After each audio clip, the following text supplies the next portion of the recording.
नमस्कार, आप देख रहे हैं सी न्यूज भारत। मैं हूं आपके साथ स्नेहा सिंह। वक्त हो गया है न्यूज बुलेटिन का। इस बुलेटिन में हम जानेंगे कि कहां निरंतर बढ़ रहा गर्मी और कोरोना का प्रकोप, कौन सा वीडियो सोशल मीडिया पर तेजी से हो रहा है वायरल। ऐसी तमाम खबरों पर विस्तार से करेंगे चर्चा। तो चलिए शुरू करते हैं खबरों का सिलसिला। ताजनगरी में निरंतर बढ़ रहा गर्मी और कोरोना का प्रकोप, 45 पार कर चुका तापमान। हीट वेव और कोरोना से डायरिया और पेट संबंधित रोगों का शिकार हो रहे लोग। अभिभावकों को भीषण गर्मी में स्कूल जाने वाले बच्चों की सता रही चिंता। सरकार हॉस्पिटल के डायरेक्टर डॉक्टर देवाशीष सरकार ने जिला प्रशासन से स्कूल बंद किए जाने की मांग उठाई है। भीषण गर्मी में स्कूल जाने से बच्चे बीमार हो रहे हैं। बच्चों को स्कूल पहुंचाने वाले अभिभावक और महिलाएं भी हो रही बीमारी का शिकार। कोरोना और हीट वेव से बचाव के लिए तत्काल प्रभाव से स्कूल बंद होने चाहिए। ऑनलाइन पढ़ाई कराए जाने की मांग की। वरिष्ठ चिकित्सक डॉक्टर शरद गुप्ता ने कोरोना और हीट वेव से बचाव की अपील की है। नमस्कार, मैं डॉक्टर देवाशीष सरकार, एमडी सरकार हॉस्पिटल, ये बताना चाहता हूँ कि आजकल जो भीषण गर्मी पड़ रही है और 50 डिग्री सेल्सियस से भी ज़्यादा तापमान हो रहा है, साथ ही में कोरोना वायरस के केसेस बढ़ रहे हैं। इसमें सबसे बड़ी परेशानी ये है कि स्कूल्स के खुलते में कुछ बच्चे तो बीमार पड़ रहे हैं कोरोना के केसेस की वजह से, और कुछ बच्चे ये भीषण गर्मी में हीट स्ट्रोक का शिकार हो रहे हैं, जिसकी वजह से डायरिया, वॉमिटिंग, बुखार आना, ये सारी चीज़ें दिक्कत दे रही हैं। हर दूसरे घर में ये सारी परेशानियां हो रही हैं। तो इस हीट वेव से और कोविड के जो वेव से बचने का एक यही ज़रिया है कि ऑनलाइन क्लासेस टेम्परेरी शुरू की जाएं।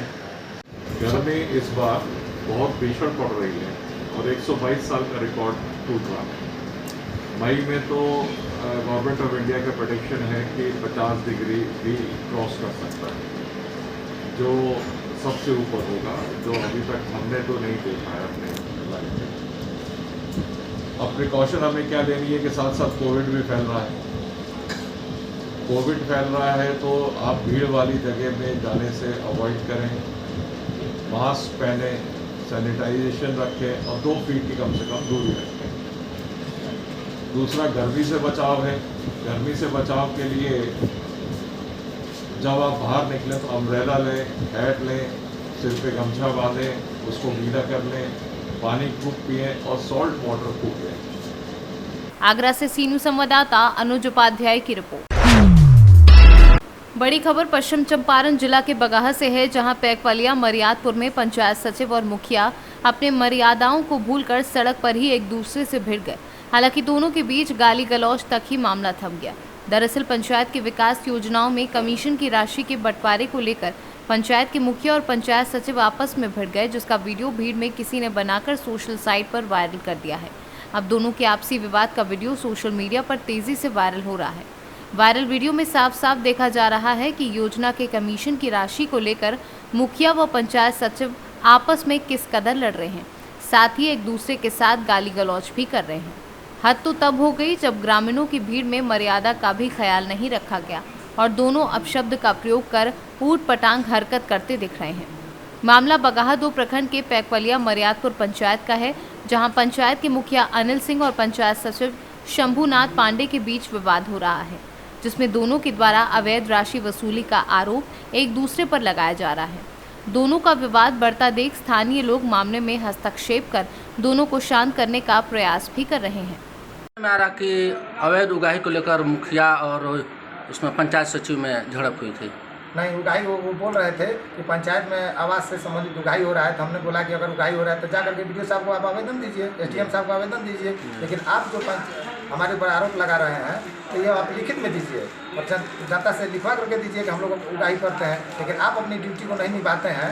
और आज हमने आपके ऊपर कंप्लेंट किया हुआ है, ITI लगाया हुआ है, तो इसके लेकर के आप हमारे ऊपर आरोप लगाते हैं। तो हमने भी कहा कि आप लोग भी तो काम करते होंगे तो कमीशन लेते होंगे, जरूर किसी लेते होंगे, इसी को मामला लेकर। तो कमीशन को ही लेकर आपसे? हमसे तो नहीं, हमारा तभी तक फाइलें नहीं खुला है, अभी तक आज तक काम ही नहीं हुआ। क्या नाम हुआ सर? अनिल सिंह। बिहार से सीनू संवाददाता समीउल्लाह काश्मी की रिपोर्ट।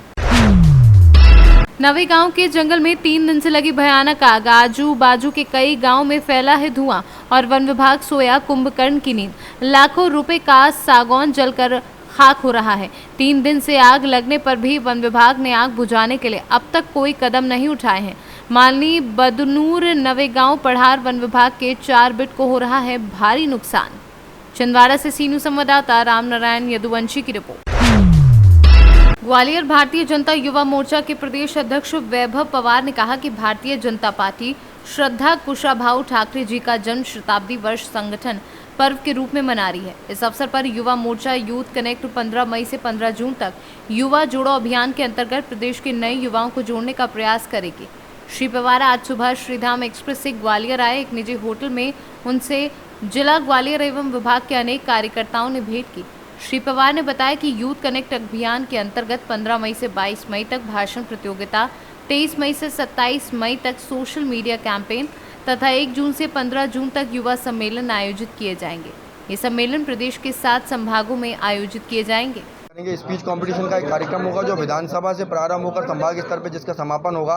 साथ ही साथ सोशल मीडिया पे एक बड़ा कैंपेन चलाएंगे हम पूरे मध्य प्रदेश भर में। सभी 270 मंडल, हमारे 57 संगठनात्मक जिले और पूरे मध्य प्रदेश में ये कार्यक्रम हमारा चलेगा। उसके बाद हम युवाओं के बड़े सम्मेलन, विभिन्न विधाओं के युवा, अलग अलग विधाओं के युवा जो विभिन्न क्षेत्रों में काम करते हैं, जिनका विभिन्न क्षेत्रों में अपना एक प्रभाव है, ऐसे युवाओं को आमंत्रित करके हम युवाओं के सम्मेलन करेंगे जिसमें अलग अलग सेगमेंट के युवा आएंगे।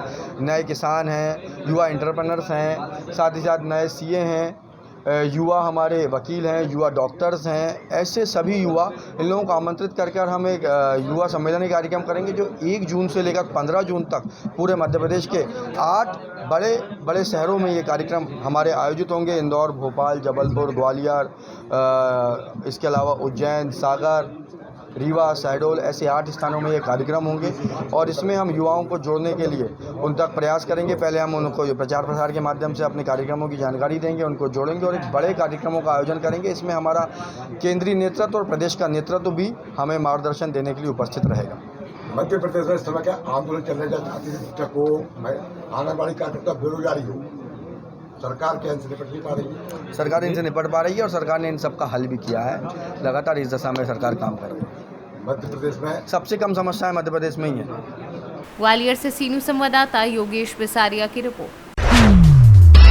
टीकमगढ़ बुडेरा मुख्य मार्ग पर स्थित ग्राम मुंडी खेरा के नजदीक बनी पुलिया के ऊपर कल शाम 7 बजे अचानक सड़क पर ब्लास्ट हुआ, जिससे मुख्य मार्ग क्षतिग्रस्त हो गया। आवाज सुनकर गांव के लोग सड़क के किनारे एकत्रित हो गए।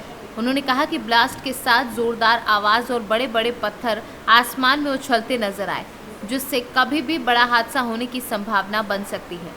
पुलिया की स्थिति को देखते हुए ये साफ नजर आता है कि सड़क निर्माण में घटिया मटेरियल का उपयोग किया गया है, जिससे सड़क अपने आप उखड़कर क्षतिग्रस्त हो गई और पीडब्ल्यूडी अधिकारी व ठेकेदारों की पोल खुल गई। क्या नाम आपका? उत्तम यादव सर। कौन सा गांव है जी? मुड़ी खेरा। यहाँ पे सड़क में क्या आपको क्या देखने को मिला? सर वो अभी 2 बजे से सर एकाएक जो रोड खुला है सीसी वाला, एकाएक घला, यहाँ कई लोग गिर रहे हैं। अच्छा, मतलब आपका जी कहना है कि रोड फट गया अपने आप? हाँ। आपको कैसे पता लगा कि ये फटा हुआ? अरे यहाँ आदमी गिरे और एकाएक घला, हम यहाँ कुआ पे थे तो हमको मालूम पड़ा, तो हमने यहाँ पे खड़ा मड़ा के हमने पत्थर लेके, आदमी नहीं मानते, स्पीड में आते हैं, गिर जाते हैं यहाँ। इसकी खबर कहाँ कहाँ दी आपने? हमने सर अभी 100 नंबर लगा होता, फोन सुबह उठा नहीं आई थी, वो लग नहीं रहा था। हमने बुढ़िया थाने भी खबर पहुंचाई थी। हाँ, कोई भी हादसा हो सकता है। हाँ, कई लोग तो अभी गिर गए, कोई की नथनी गिर गई, कोई का कछू गिर गया है सर, और कई छुल गए हैं, धर का धर छुल गया है। रात में दिक्कत है जाना, और वाहन ज्यादा चल रहा है, हाईवे रोड है, कोई देखते है कोई नहीं। कौन सा रोड है जी? जो पट्टी गाँव वाले बड़ा गाँव भी 2 ही मिक्स है। बुढ़ेरा। हाँ। टीकमगढ़ से सीनू संवाददाता मनोज खरे की रिपोर्ट। चौरदाहा पंचायत मुखिया प्रत्याशी उर्मिला देवी से हमारे संवाददाता ने खास बातचीत की। चौरदाहा पंचायत से मुखिया के प्रबल उम्मीदवार उर्मिला जी से कुछ खास बातचीत में बोले कि अपनी पंचायत में बहुत समस्या है। चौपारण से 10 किलोमीटर दूर हम लोग अभी चौरदाहा पंचायत आए हुए हैं और हम जानना चाहते हैं, यहाँ मुखिया प्रत्याशी से मिलना है, उनसे मिलकर कुछ बातचीत करना चाहते हैं कि इनके यहाँ क्या विकास हुआ, क्या नहीं हुआ। सबसे पहले अपना नाम बताइएगा। मेरा नाम उर्मिला देवी है। अब मुखिया प्रत्याशी हैं, वही है ना जी, मुखिया प्रत्याशी है विकास के बहुत आगे बढ़ना चाह रहे हैं। जो विकास आएगा गरीब तक पहुंचाएंगे। और आप कुछ बोलिए।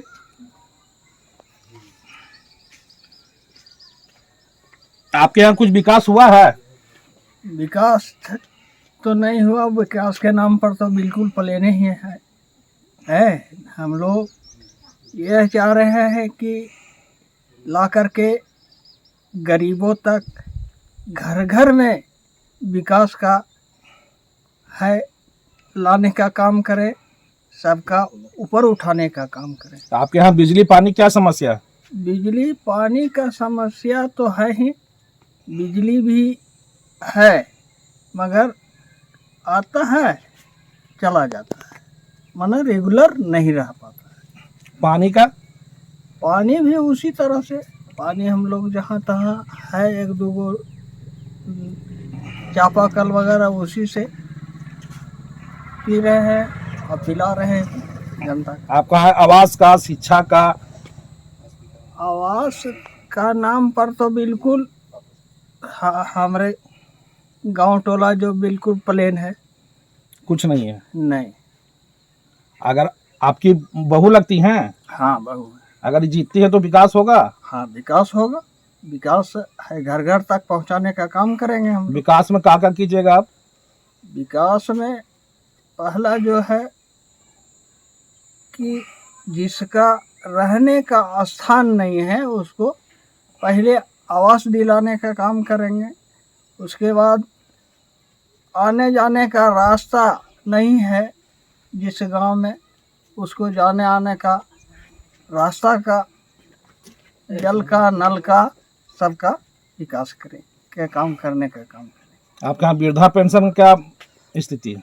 वृद्धा पेंशन के नाम पर तो बिल्कुल जीरो ही दिखाई पड़ रहा है, चूँकि हम जो थे उस समय वृद्धा पेंशन करवाए थे।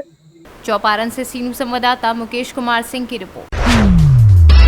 मिर्जापुर अरोरा अपर निदेशक स्वास्थ्य विंध्याचल मंडल डॉक्टर अशोक कुमार ने बुधवार को सामुदायिक स्वास्थ्य केंद्र अरोरा का औचक निरीक्षण किया। निरीक्षण में 2 चिकित्सक अनुपस्थित मिले। बता दें कि 30 अप्रैल को मुख्य चिकित्सा अधिकारी राजीव सिंघल द्वारा सामुदायिक स्वास्थ्य केंद्र अरोरा का निरीक्षण किया गया था, जिसमें सभी चिकित्सक अनुपस्थित मिले थे एवं साफ सफाई अत्यंत खराब मिली थी, जिस पर उन्होंने कड़ी फटकार लगाते हुए कार्यवाही का निर्देश दिए थे। वहीं आज 3 दिनों बाद भी अपर स्वास्थ्य निदेशक चिकित्सालय पहुंच गए और उन्होंने विधिवत चिकित्सालय का निरीक्षण किया। निरीक्षण में साफ सफाई से अपर निदेशक जहां संतुष्ट नजर आए, वहीं चिकित्सालय में लगे आरओ से काफी धीमी गति से पानी निकलने पर उसको तत्काल बनवाने का निर्देश प्रभारी चिकित्सा अधिकारी को दिया। इसके साथ ही 2 चिकित्सक अनुपस्थित थे, जिन पर कार्यवाही करने की बात कही। सामुदायिक स्वास्थ्य केंद्र में आपका औचक निरीक्षण हुआ है और उसके बारे में कुछ आप बताएं। शासन के निर्देश पर सारे CSC PSCओं में चिकित्सा स्वास्थ्य सुविधाएं देख रहे हैं, तो यहाँ पे मुझे एक चीज़ जो सबसे अच्छी लगी, यहाँ पे 4-5 मरीज भर्ती नजर आए और अस्पतालों में गया वहाँ पे 1-2 ही मरीज आए, लेकिन यहाँ मरीज भर्ती होते हैं ये जान के बहुत खुशी। दूसरा, यह कोई उपकरण नहीं है या अक्रियाशील है तो उनको सीधी क्रियाशील कराने के लिए निर्देशित किया गया है। जो पूर्व में मैंने निरीक्षण 2 महीने पहले किया था, जो असुविधाएँ थी वो डॉक्टर साहब को मैंने बताई, चिन्हित करके बताई, डॉक्टर साहब ने उनका निराकरण कर दिया। इसलिए भी देखकर बड़ा खुशी हुई कि जो निर्देश और आदेश दिए जाते हैं उनका पालन हो रहा है। गर्मी का समय है, हर अस्पताल में मरीज और बीमार के लिए ठंडा पानी होनी चाहिए। डॉक्टर साहब ने उसकी आगे की व्यवस्था की है, ठंडा पानी की व्यवस्था की है, ये भी सराहनीय काम है। डॉक्टर साहब से मेरा ये कहना है, गर्मी को देखते हुए 24 घंटे चिकित्सक की उपलब्धता सुनिश्चित करिए और कोई भी किसी दवाई के अभाव की वजह से किसी को कोई कष्ट न हो, ऐसी व्यवस्था सुनिश्चित करने के लिए हम लोग बार बार औचक निरीक्षण करते हैं और जो कमियाँ पाई जाती हैं वो दूर करते हैं। और ज़्यादातर अगर डॉक्टर साहब को किसी मेडिसिन की आवश्यकता है तो कॉर्पोरेशन से कभी प्राप्त कर सकते हैं। ये दूरस्थ क्षेत्र है, अति दूर है, वहाँ से मुख्यालय से 50-60 किलोमीटर दूर है, तो इसलिए यहाँ पर डॉक्टर साहब जो मेहनत करें इनकी मेहनत बड़ा प्रशंसनीय है। विगत 6 माह से विटामिन E का इंजेक्शन यहाँ पे उसके बारे में विटामिन के का इंजेक्शन देखिए जो दवाई है वो कार्पोरेशन सप्लाई करता है। कार्पोरेशन ही पता चला है कि अप्रैल के लास्ट में सप्लाई की है। जब भविष्य में कभी विटामिन ए का इंजेक्शन खर्च होगा तो मैं डॉक्टर साहब को निर्देशित कर रहा हूँ कि वो रोगी कल्याण समिति से इमरजेंसी के लिए कुछ इंजेक्शन मंगा के रखें। आज कितने चिकित्सक उपस्थित पाए गए? आज 2 चिकित्सक अनुपस्थित पाए गए हैं, बाकी सभी उपस्थित। महिला चिकित्सक उपस्थित थी? नहीं, महिला चिकित्सक नहीं है और एक वॉसडेन कुमार जी नहीं है। काफ़ी दिनों से शिकायत है कि महिलाओं का कि यहाँ पर महिला चिकित्सक CSC पे उपस्थित नहीं होती है, इसके लिए आप क्या? अधीक्षक महोदय बता रहे हैं कि 6 महीने की मैटरनिटी लीव पर है, 6 महीने बाद वो आएंगे, तब तक मैं CMO को निर्देशित करूँगा एक महिला चिकित्सक यहाँ पर लगा। मिर्जापुर से सीनू संवाददाता अनिल केशरी की रिपोर्ट। प्रयागराज जिले के करछना विकास खंड करछना कार्यालय पर आज कृषि विभाग प्रयागराज के माध्यम से प्रधानमंत्री किसान सम्मान निधि योजना के आज सोशल ऑडिट के लिए प्रशिक्षण शिविर किया गया। इस मौके पर कृषि विभाग के साथ लेखपालों को प्रशिक्षित किया गया। इस मौके पर तहसीलदार करछना, खंड विकास अधिकारी करछना मौजूद रहे। माननीय प्रधानमंत्री जी के द्वारा एक महत्वाकांक्षी योजना है प्रधानमंत्री किसान सम्मान निधि जी। इसका उद्देश्य है किसानों को एक वर्ष में 2-2 हज़ार की 3 किस्तों के माध्यम से उनको लाभ दिया जाता है जो अपने कृषि निवेश में इसका उपयोग करते हैं जी। आज दिनांक 5 मई को इस योजना का सोशल ऑडिट किया जाना है। उस उद्देश्य से इसका प्रशिक्षण हमारे ग्राम स्तर के कर्मचारी, कृषि विभाग के कर्मचारियों को इसका प्रशिक्षण दिया जा रहा है कि इसमें पात्र अपात्र जी की स्थिति क्लियर करने के लिए जो अपात्र हैं उसको इस योजना से वंचित किया जाए और जो पात्र हैं उनको लाभ दिया जाए। इसी उद्देश्य से आज प्रशिक्षण दिया जा रहा है और इसमें ग्राम स्तर पर खुली बैठक की जाएगी। जो हमारे राजस्व विभाग के कर्मचारी हैं, कृषि विभाग के कर्मचारी हैं, उसको भी बैठक में भाग लेंगे और हमारे किसान भाई जो इस योजना का लाभ ले रहे हैं उसको भी बैठक में रहेंगे। एक सूची उस परिसर में चस्पा कर दी जाएगी जो किसान उसको देख ले और दूसरी सूची से उनको उनके सामने पढ़ के सुनाया जाएगा। जो किसान मृतक हो चुके हैं जी, जो अपात्र हैं, लाभ ले रहे हैं, उनका वहाँ उल्लेख हो जाएगा कि ये किसान मृतक हो गए हैं। उस योजना से उनको सर जो जैसे जो किसान है वो पात्र है और अभी तक वो जो है ऑनलाइन नहीं करवा पाए हैं तो उनके लिए क्या व्यवस्था है सर? ऑनलाइन की प्रक्रिया हमारे सहज जन सेवा केंद्र से हो रही है जी।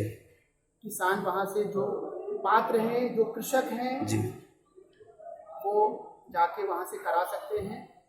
इसमें अपात्र भी लाभ ले रहे हैं, उसी उद्देश्य से ये किया जा रहा है। और अपात्रता के भी बहुत से कारण हैं जिनको इस योजना से लाभ नहीं दिया जाएगा। उसके बहुत से कारण हैं। जो भूमिहीन हैं, जो हमारे जनप्रतिनिधि हैं, माननीय MP, MLA और नगर प्रमुख, जो हमारे पेंशनर हैं 10,000 से ऊपर जिनको पेंशन। प्रयागराज से सीनू संवाददाता मंगला प्रसाद पटेल की रिपोर्ट। प्रयागराज जिले के पुलिस विभाग में लापरवाही और भ्रष्टाचार में लिप्त कई दरोगाओं पर गिरी गाज। SSP प्रयागराज अजय कुमार पांडे की कड़ी निगरानी में दर्जन भर दरोगा किए गए लाइन हाजिर। वहीं पुलिस महकमे में हड़कंप मचा है। ये मामला जिला प्रयागराज पुलिस से संबंधित है। जनता की सुनवाई के दौरान बहुत सारी शिकायतें ऐसी मिल रही थी कि विभिन्न थानों पे कुछ दारोगा ऐसे हैं जो बात की सुनवाई नहीं करते हैं, जनता के साथ अभद्रता करते हैं। साथ ही साथ उनकी कुछ भ्रष्टाचार की भी शिकायतें बताई गईं और यही नहीं, कुछ ने उनसे अपराधियों से साठ-गांठ की भी बात बताई। इसको बहुत ही गंभीरता से लिया गया और गोपनीय टीमें लगाई गई थी। उन टीमों ने जो रिपोर्ट दिया उसके मुताबिक हमारे प्रयागराज ज़िले में कुल 41 थाने हैं और उसमें से 7 थाना क्षेत्रों से कुल मिलाकर 1 दर्जन यानी कि 12 दारोगाओं को तत्काल प्रभाव से लाइन हाजिर कर दिया गया है।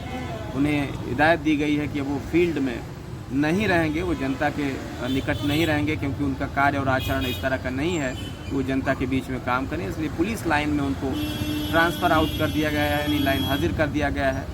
इस कार्रवाई से संदेश भी है कि हमारे पुलिस जन जो अगर जनता की सुनवाई नहीं करेंगे, भ्रष्टाचार में लिप्त रहेंगे या फिर अपराधियों से साठगांठ रखेंगे, उनके खिलाफ कठोरतम विभागीय कार्रवाई अमल में लाई जाएगी और उन्हें किसी भी सूरत में कतई बख्शा नहीं जाएगा। इनमें सभी 12 दारोगाओं के खिलाफ जो रिपोर्ट प्राप्त हुई है उसकी राजपत्रित अधिकारी के द्वारा जांच कराई जाएगी। अगर जांच में उनका दोष पुख्ता एस्टैब्लिश होता है तो कठोरतम विभागीय कार्रवाई अमल में लाई जाएगी और दंडात्मक कार्रवाई से वो कतई बच नहीं पाएंगे। प्रयागराज से सीधू संवाददाता मंगला प्रसाद पटेल की रिपोर्ट। राजस्थान के उदयपुर में कोरोना काल के दौरान अपनी नौकरियां छोड़कर आए नर्सिंग की सहायक स्टाफ जैसे कोरोना स्वास्थ्य सहायक CHA को गहलोत सरकार के द्वारा नियुक्त किया गया था, परंतु बाद में इन लोगों को इनके कार्य से हटा दिया गया। इस बात से स्वास्थ्य कर्मियों में गहरा रोष है। वो अपनी समस्याओं को लेकर आज उदयपुर के कलेक्ट्रेट पहुंचे और वहां पर उन्होंने धरना प्रदर्शन किया और गहलोत सरकार के खिलाफ नारेबाजी की। वहीं स्वास्थ्य कर्मियों ने ये चेतावनी भी दी कि अगर उनकी बात नहीं सुनी गई तो आने वाली 12 तारीख को जब नर्सिंग डे है उस दिन कांग्रेस के चिंतन शिविर जो 13 को उदयपुर में किया जाना है उसका विरोध होना संभव है।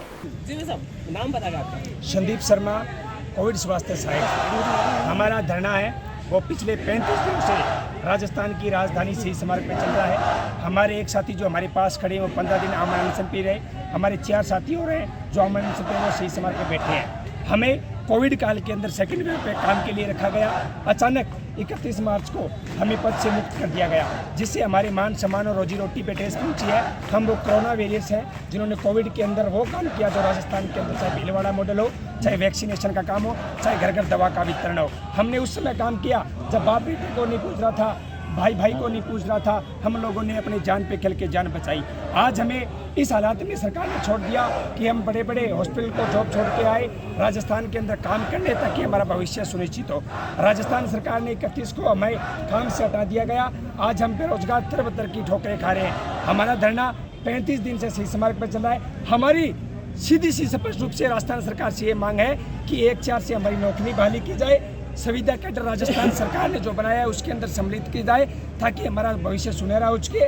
हमारी जो सैलरी है वो स्वास्थ्य विभाग से मिले और हमारा पदनाम है वो नर्स ग्रेड 2 की जाए, क्योंकि कोविड हेल्थ असिस्टेंट नाम से कोई भी राजस्थान के अंदर पोस्ट नहीं है। हम BSc nursing, GNM, ANM, MSc nursing, degree डिप्लोमाधारी नर्सिंग स्टाफ हैं ताकि हमें मूल संवर्ग में लौटाते हुए सरकार हमें सुविधा केंद्र में शामिल करें। कितने लोग आप प्रभावित हुए? हम 28,000 राजस्थान के अंदर कोविड स्वास्थ्य सहायक हैं जो प्रभावित हुए हैं। जो कोविड के सेकंड वेव में राजस्थान सरकार ने हमें अलग वेतनमान पे लिया गया था, यहाँ तक कि कोविड पॉजिटिव हुए तो भी हमसे काम में लिया गया था। सर, सरकार क्या आपकी मांगे सुन रही नहीं है? सरकार हमारी मांगे अभी तक नहीं सुन रही है। सरकार ने अभी तक हमारा कोई डेलीगेशन का न्योता नहीं भेजा है।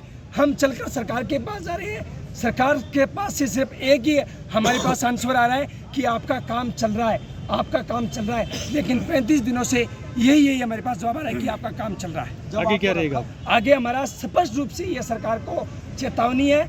हमने माननीय मुख्यमंत्री जी का केक काटकर जन्मदिन भी मनाया। सरकार के समर्थन में हमारा धरना था, न कि कोई राजनीति का धरना नहीं था। लेकिन अगर सरकार आने वाले दिनों में हमारी नर्सिंग जो हमारा दिवस आता है 12 मई को, जब तक हमारी सरकार नहीं मानती है तो उदयपुर के अंदर चिंतन शिविर भी है, हम उसका खुल के विरोध करेंगे। उदयपुर से सीनू संवाददाता वेंकटेश भार्गव की रिपोर्ट। मेरठ में बसपा सरकार में मंत्री रहे हाजी याकूब कुरैशी की मुश्किलें कम होने का नाम नहीं ले रही हैं। बुधवार दोपहर थाना किठौर पुलिस SP चंद्रकांत मीना तथा CO कोतवाली अरविंद चौरसिया भारी पुलिस फोर्स के साथ ढोल नगाड़े लेकर सराय बरहीन स्थित हाजी याकूब कुरैशी के घर पहुंचे।